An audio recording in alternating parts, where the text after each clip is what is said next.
Moscow میں روس Pakistan Eurasian forum 2025 کا 2 روزہ فورم کا انعقاد۔ روس کے دارالحکومت ماسکو میں روس پاکستان یوریشین فورم 2025 کا 2 روزہ forum university of world civilisation میں منعقد ہوا، جس کی سرپرستی سفارت خانہ پاکستان ماسکو نے کی، جبکہ consortium of Asia Pacific Eurasian studies, university of world civilization روس اور فیڈرل اردو یونیورسٹی پاکستان نے مشترکہ میزبانی کے فرائض سر انجام دیے۔ فورم میں پاکستان اور روس کے ممتاز سفارتکار، قانون ساز، ماہر تعلیم اور پالیسی سازوں نے شرکت کی۔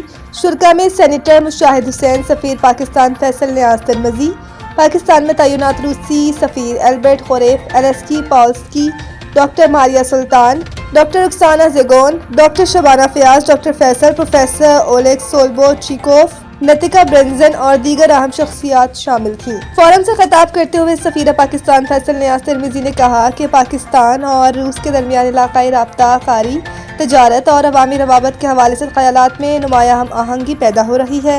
ان کے مطابق وسطی ایشیا کے ذریعے دونوں ممالک کو ملانے والے منصوبے نہ صرف دو طرفہ تجارت بلکہ پورے خطے کے لیے ترقی کے نئے مواقع پیدا کریں گے۔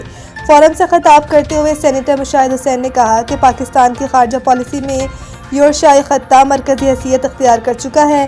ان کے مطابق پاکستان اور روس گلوبل ساؤتھ کے اہم ممالک ہیں اور دونوں ایک کثیر قطبی عالمی نظام کے قیام کے حامی ہیں، جہاں باہمی احترام اور خود مختاری بنیادی اصول ہے۔ ڈاکٹر ماریا سلطان نے پاکستان کے جغرافیہ اور اقتصادی اہمیت کو عالمی منڈیوں تک پاکستان کے رسائی پر روشنی ڈالی۔ فورم میں پاکستانی اور روسی طلباء و طالبات نے ملی نغمے پیش کر کے خوب داد وصول کی۔